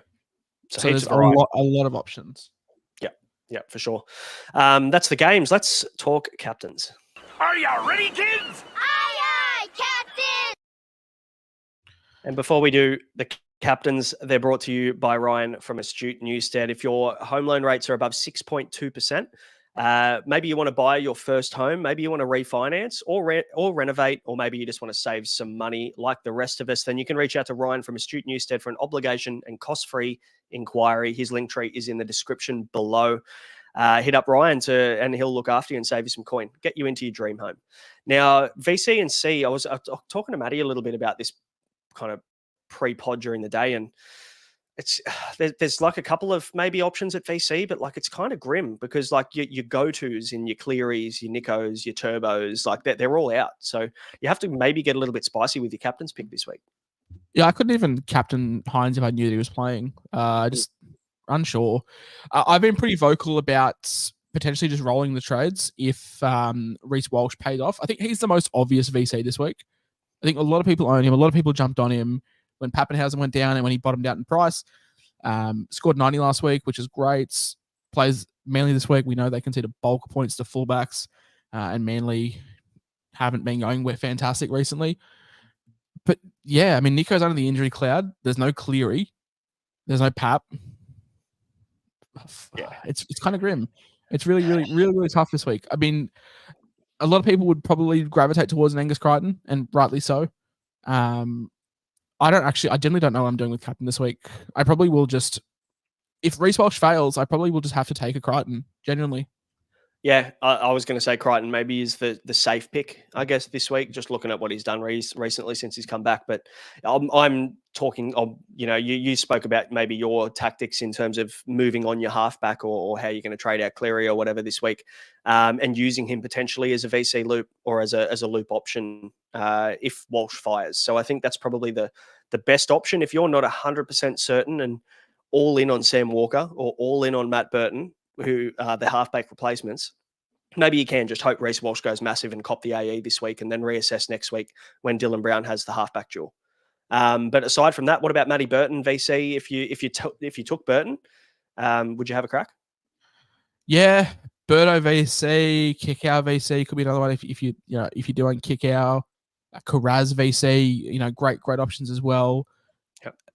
Goodness, Dylan Armstrong against. I know it's the kind of week it is. Dylan Armstrong could be a VC option at center wing. Like if you don't own Walsh, I can't touch any of the Titans guy. Can you touch Fafita with that spine? Fafita, regardless, I don't think you really need to worry about anything for Fafita. Just give me the ball. Just give me the ball and get out of the way. Yeah, you see David Fafita he'll be moved to hooker an hour before play, and you'll be like, I'm still captaining him. I don't care. He's always a decent option. I guess you can look at it that way. Matty put down Drinkwater and Val in the notes as well as potential VCs, but we're starting to get real late Saturday night. Yeah. I'm looking at like the first 3 games for my VC, especially if Nico does pull through, then you're like, all right, at least I have some kind of safety net. But yeah, as Pablo Escobar, loved your work, mate. Big fan. Dylan Edwards is probably the best VC option this week. Best captain option this week. Safe as houses against Warriors who are depleted and looking ordinary. I like that.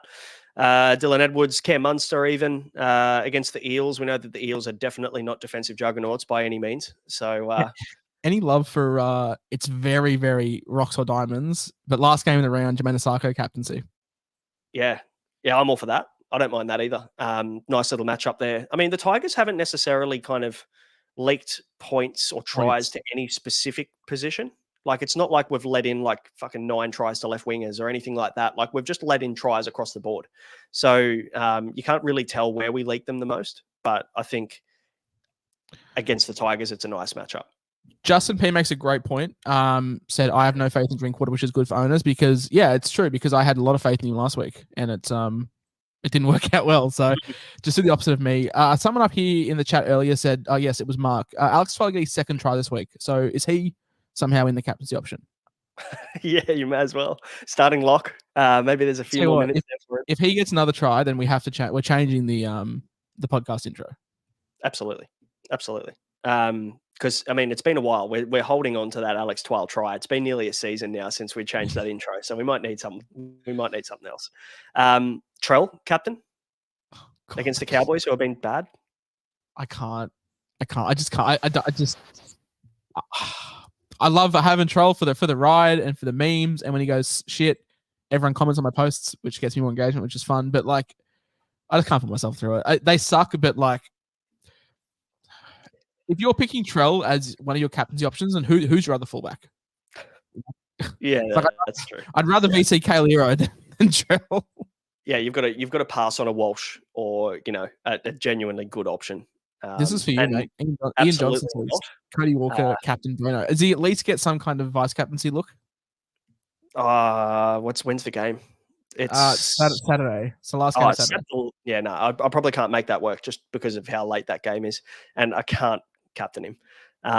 But I'm thinking I'm probably looking at a Walsh VC for the earlier reasons we spoke about, but maybe a Valentine Holmes captain. Because what are we taking? What are we taking as a loop? If we have Hines and Cleary and we can save the trade until next week to get Dylan Brown, I'd take an 85. Based on what I watched last week from Drinky as well, and if I'm looking at Val Holmes, who is from the Cowboys, who looked very bad last week. The matchup's nice, but I still don't feel good about the Cowboys.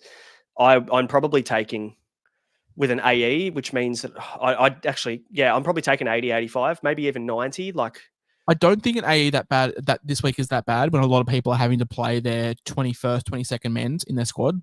Yeah. Like, if people are relying on Sam Hughes, then you'll know what he scored. Well, yeah, that's the thing. It's like if people are forced to play him, then most people's teams are not great this week. So having a Joey Lussick or having a Jacob Gagai is not the end of the world. And Gagai is like very good chance of scoring this week as well.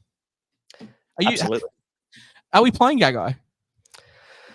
He'll be on the right though. That's the only downside. I think because AJ's back now, I think they'll be definitely going left a lot more than they'll be going right. But also the problem is everyone's stacked their center wing so deep with guns. Like everyone has probably 4 to 5 center wing premiums at the moment. Just because the obvious moves every single week is to get these guys in when they're bottomed out. So yeah, I think I'm not playing him. But Just Ian want to clear this up. We're not taking an AE either way. We're taking one if Walsh goes somewhat okay. We're only taking an 8. We're not taking an 8. If Walsh comes out and scores 60, I'm probably just going to get Sam Walker, which is not fun because I'd rather wait for Dylan Brown. It will depend on how the start of the round goes. Some high ownership guys like Garrick, Marzu, like depending on how these guys go. If they suck, then I'll take an AA. But yeah, we're not taking AA regardless. It's depending on how well she goes. For sure, absolutely. Someone said Harry Grant. He loves a game against the Eels. Apparently, I'm gonna go check those stats. But yeah, Harry Grant. He's now. I'm not gonna say $500 richer, but he's been given that lease of life on that $500. 149, 91, 93 in his last 3 games against the Eels. So he's not wrong. Yeah. But averaging averaging 87 in a 6-game sample. He's only got 1, 2, 3 teams better than that. So Parramatta is 4th best Supercoach team, where he averages 87. Mate, you know what? I would love for Harry Grant to come out and do something for me this week, as I'm sure the rest of the Supercoach community that own him would, especially if you started with him. So, yeah, I would like that before Origin. Nice little parting gift. Let's talk Punters Club and our bets for the week. Here comes the money. Here we go. Money talk. Here comes the money. And I guess I want to start this by saying that Mattrix had my bet written down the wrong way in the notes. So maybe you hated it because you thought I was taking the Rabbitohs -8.5. I absolutely no. I've got them. I've got them in the slip here. You got it plus? Hey, Cool. Yeah. If our bet gets up this week, we're in the profit. So nice. No. 1452 boosted. Our odds are this week, and my leg, first leg of our bet, Newcastle Knights 13 plus, $2.60. Okay. Against Chris Randall and Sam Verrills. Well, I mean, yeah, that makes sense. That's fine. David Fafita hat-trick and 1-12 Titans. Oh goodness. So yeah, Knights 13 plus. We've got Braino's bet of South Sydney Rabbitohs plus 8.5 against the Cowboys, and Val Holmes anytime try scorer in Mattrix is bet as well. Each other, don't they? In a way, it'd be great if Val scores and Rabbits still hold on. But could happen. The only reason I'm saying Souths to hold on is because Cowboys looked very bad last week. Also, the fact that AJ's back, I think, makes a really big kind of change to the structure and the way that Souths play. And I know their go forward shit and their forwards have been struggling and a bit decimated, but I think having that spine now of they're going to have Cody going to Trell, Jack White and AJ on that left. They're going to pepper that right edge of the Cowboys all night. And I don't know about you, but Viliami Vailea doesn't really fill me with confidence defensively that he's going to be able to do the job on those guys.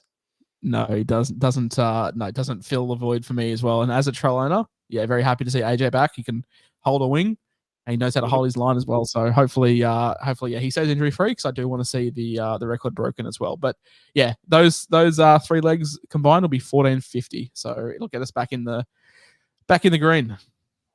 We need it, that's for sure. Let's answer some of these questions. It's question time. Let's answer your questions for the week ahead. All right, we've got a few starred here. Captain Harry kicking things off. Thoughts on Kohler at fullback? Talked about it a bit, but do you want to kind of summarise? Talked about it at length. Not keen. Not for me. I just think when the draw gets good, Turbo's back, and it's not like Garrick, who is a season-long keeper that we could have bought and happily held throughout. Kohler's averaging 46 this year, so despite his good track record of 123 and 188, just the draw is pretty stinky. Yeah, I agree with that. If Turbo was out for the season, you could wait, and then you could just probably jump on knowing that he was eventually going to come good.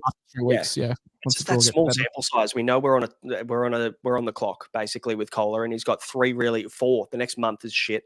I'd want to wait 4 weeks before I bought him. Well, yeah, Turbo's out for 8 weeks, but like even still, I know definitely one of those weeks. So Turbo's out for 8 weeks, and half of that time, so half of the 8 weeks is the Broncos, the Storm, the Panthers, and a bye, and then South and a bye in round 17, and the Dragons. So realistically, the only 2 fixtures you're happy with in the next 7 weeks, are St. George and Souths, because there's 2 byes lumped in that next 6 weeks. So I'm just not keen.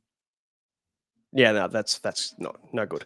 Ian Johnson, is Mulatalo a hold? I think Matty had him in the hold section, didn't he? Because Trindle's back was the main reason. Probably going to put him as a bye next week. So yeah, he's definitely a hold. Stay tuned. Could score well this week. Who knows? Ian Johnson also, Taylor May or Mulatalo to Marju this week. It's got to be, really. I mean, you're not really selling Mulatalo. I'm not selling Mulatalo. No. All right, Damien Carroll, hear me out. 8 games, 6 above 60 Hastings season. He's been peppering us in the chat talking about Hastings the last probably 48 hours, Damo. I mean, go for it. I won't be.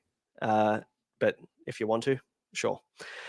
Justin P. Adam Dewey on 360 right now just said that he's a month away. Where does he play for the Tigers? Center. It's got to be. It's got to be centre, especially with the amount of purchasing that we've done at half, like with Latu Fainu and going to get these guys to play in the halves. The plan was never to bring Dewey back and play at half or 5'8". And we've never had, like, we've got Jazz, but apart from him, like, we've got no one else. So I'd love to see Buller at 1, Jazz and AD at 3 and 4, and then Galvin and Aiden at 6 and 7. So yeah, I think he's a really good center. Yeah, for sure.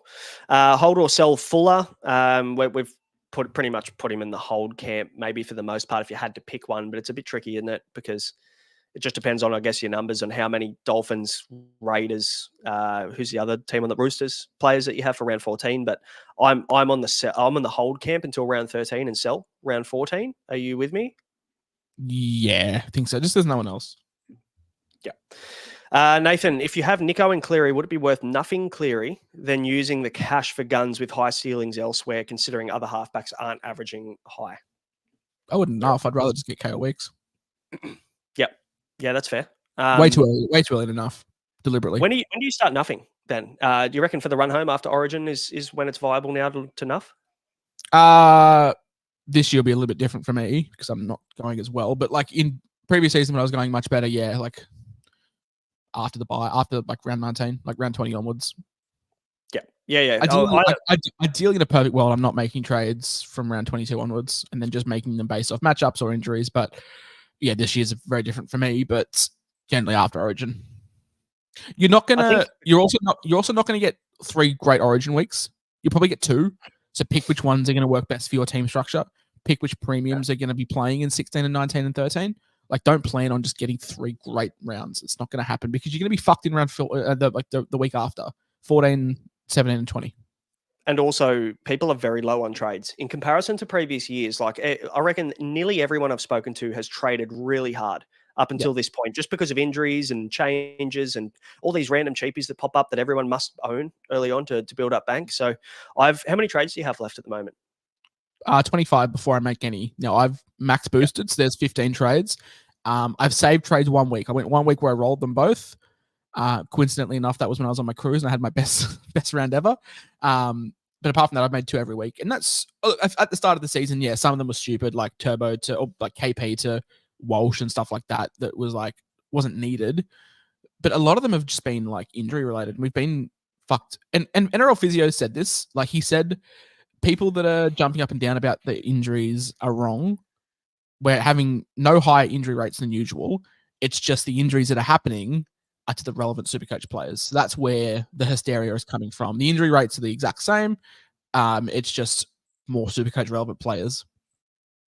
Yeah, that's right. It's like 13.5 injuries per week or something like that at the moment. And I think the norm was like 11, 12. So it's not like there's been tons more. No, it's just the percentage of Supercoach relevant play. Like, it's a very hard measure to make. But if you could like divide the injuries by Supercoach ownership, it'd be much higher. Agreed. We talked about Kohler at fullback, so we can answer that one from under Difflin. I bought Nickera last week, Ian Johnson, and is he a sell now that Hines is out? I don't think he's a sell. His base has been... Yeah, that's right. You bought him low.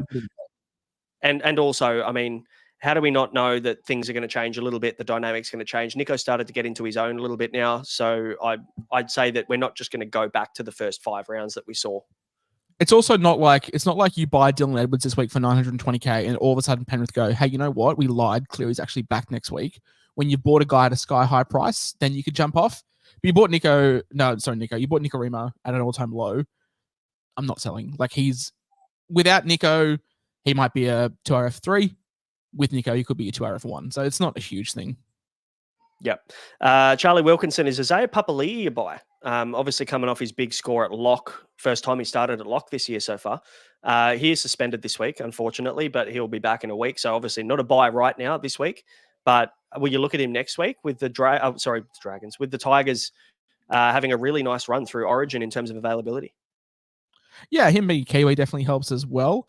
Price at 577K as well. So he only went up 20K last week and a break even of 28. So he's definitely a guy that I could be considering looking at. If I don't opt to do a Kai Pearce-Paulson and Adam Fanua-Blake as discussed, a KPP to a Isaiah Papali'i could be fantastic. I could do a Joe Chan to an Isaiah Papali'i as well and have 6 playable 2RFs. So yeah, definitely not out of the question. But just watch those attacking stats because he wasn't doing fantastic with base on an edge. Yep. Jonathan Davis, boys, any love holding RTS? As per Webster, could be only out for 2 to 3 weeks, but max 6. With the reshuffled Warriors lineup, he could come to fullback or 5'8" when he returns. I personally don't see him going to fullback when Chance is still fit. Yeah, Webster's been very clear about that. And I don't think the Warriors' woes aren't because of RTS. Like, they're not being shit because of him. It's just they found out teams have found out that they don't pass the ball left. They just stack their right-hand side. No, I mean, yeah, you can hold him, sure, and just assess it week to week. But no, I'm not buying into the 5'8" or fullback narrative. I wish he did because I'd bring him straight back in. Absolutely. He'd be very popular buy if he went back to fullback, that's for sure. Timmy Stewart, should I move on from Garrick? My answer is no. You know, even though he's got a tough run and a tough draw coming up, I don't see the need now to move on from Garrick. Goal kicking, his base is decent. And also, just because we say they've got a tough run doesn't mean that they don't score points. You know, their tendency to go right is pretty obvious this year as well. How that looks with Turbo out long term, we don't know. But I'll definitely be at least holding Garrick for a little bit longer just to see what it looks like with Kohler at the back. It's also funny. We're talking about selling a guy who's just gone 135, 102. And last week we were saying he was almost a must-have.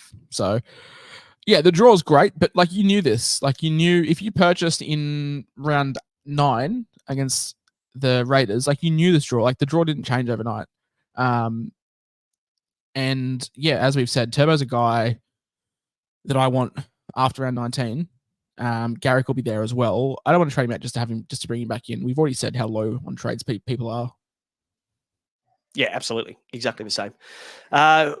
Good name. Interesting. What do we do with Curran? He has a massive drop-off in minutes the last couple of weeks. Are we concerned with Curran? 43 minutes last week. Yeah, we were talking about him on the Sunday show. We were saying that, like, Curran's the least of our worries. But, yeah, the minutes are concerning. Probably isn't the season-long keeper that we originally thought, but 63 last week with a try, I think, off the kick. But only played 45 minutes. So the minutes, you know, between rounds 1 and round 7, a low of 45, which in a game I think you got a HIA in, but everything was, you know, mid-50s to mid-60s. And the last 2 weeks have been 45, 44. So there is concern with the minutes, definitely. Not denying that. But I think I'm happy to let things settle, let my team settle. He's break even 66, so even if he scores 45, he's only going to lose 17K. Yeah, that's a fair share. I've got Curran.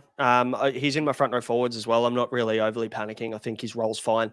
I think his minutes will probably pick up again at different points throughout the season as well. I don't think we're going to get this really kind of solidified, reliable amount of minutes. I think it will be kind of a bit choppy based on. And also Sam Hughes, as they're leaning into Sam Hughes a little bit more and giving him more minutes, where I think where Josh Curran struggled a little bit, kind of sharing his minutes with him. So I'm not worried. I don't think he's a sell at this point in time, but we'll reassess that. I think once the Bulldogs are through their bye period too, through the Origin period, because they play 13 and 16. So we can have this conversation in 17. There could be a 2RF from the Bulldogs you are buying in a couple of weeks as well. So you could flip current to him if need be. Good shout. And the last one, Michael Finch, thanks for the donation, mate. Appreciate that. He's trading KPP to Fafita and Katoa, I'm assuming Eli Katoa, to Young. Dom. Oh, no, it looks like Sione Katoa to Dom Young. Hard to argue with either of those, really. Yeah. I mean, KPP, we said, is a borderline hold, borderline sell. Not really sure where I stand on that one. But if you're selling to Fafita, it's very hard not to, so that's the right play. Yeah, definitely. Guys, we're no guest supplier, unfortunately, Ian. It's a little bit kind of weird when we just do it with two of us. That's a 3-person game, but that pretty much just wraps us up, doesn't it? We're got through all the questions, guys. Buy, hold, and sell. Obviously, we chop that up into a separate episode tomorrow. So if you don't like sitting through the full live and you want to go and just check out who to buy, who to hold, and who to sell every single week, that goes up on a Wednesday. And the Insight Unlimited Q&A episode will be up probably tomorrow night, where obviously our Insight Unlimited members get their questions answered every single week. So if you want to become an Insight Unlimited member, you can. It costs $25 and it gives you full access to us, our trades, our moves, our captains, kind of deep dive on the stats and our thoughts on the game, and also gives you access to NBA, AFL, NBL, and BBL, as well as the NRL. So plenty of fantasy sport and Supercoach flying around at Insight. But Josh, before we wrap up, mate, you're taking a couple of weeks off the pod? I am. I'll be off for the next 4 episodes. I think this goes into Fishes. He says no Sunday this week. No, I'm away and Mattrix is on a plane. Mattrix will be driving back to his home and Braino will be on a plane. So no Sunday this week, but yeah, I'll be off. I think the next 3, because I'm not doing an episode Sunday. But I will be a little bit more sporadic this season. Traveling a little bit for work, so I won't be on every week, but I'll be on as much as I can. But back to a 2-man show for the next couple of times. Yeah, we'll keep regular programming going, but you'll still be in the Discord. So for anybody who wants to kind of rip into there and have a chat with us about what's going on, then you can always join the Discord too. So free Discord for everybody, but also their unlimited members will get access to us. So you can do that if you want. A lot of comments and a bit of banter in the chat as well, which is nice. Guys, we won't see you Sunday. So we'll probably be back on Tuesday for Teamless Tuesday for round 12. But for anybody going to Magic Round, get in touch, jump in the Discord. We've got a channel for it. So come and chat Magic Round, organise meetups for beers and things like that. I'm sure plenty of that will be going on. But looking forward to Magic Round for anybody going. Let us know. But otherwise, good luck this weekend. Hopefully plenty of green arrows for everybody. Been listening to an Insight NRL show. See you later. Cheerio.